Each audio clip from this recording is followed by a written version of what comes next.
Бүгін Ахмет Ибн-Кийдің ақиқат сыйы еңбегіндегі негізгі ойларына тоқталатын боламыз. Арнаға тіркеліп, осы видеоны жақын деген адамыңызға жіберуді ұмытпаңыз.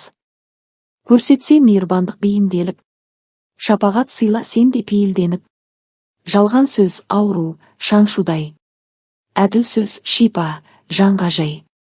Сөз есепсіз, тіліңді тый, тарта ұста, тимаған тіл басына сор әр тұста. Есепті сөз, ер сөзінің асылы. Мылжың тілді жау деп оғын тартыста. Қарапайымдылық, жасыл алқап. Адамгершілік онда өскен гүл сияқты. Білікті білім жинап кәсіп етер. Білімнің дәмін татып өсіп өнер.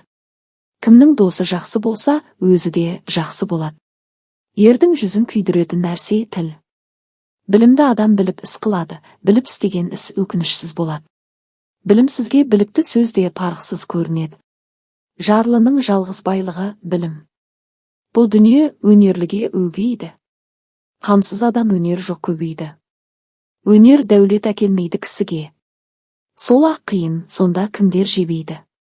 Әдептің басы байқап сөйлеу. Өнерлінің өкініші көп.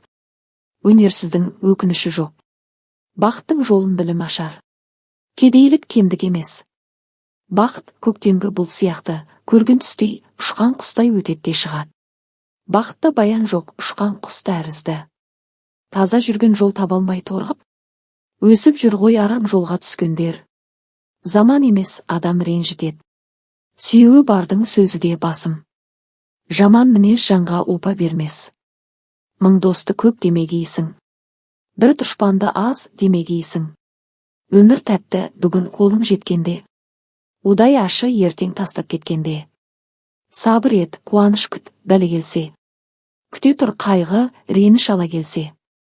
Дәрежең өскен сайын ұстамды болғайсың. Жомарт бол. Жомарттық сені сүйкімді етеді. Ойлы сөз, ұтқыр, ойсыз сөз, жұтқыр. Оқыған, кәрім Нұргүл.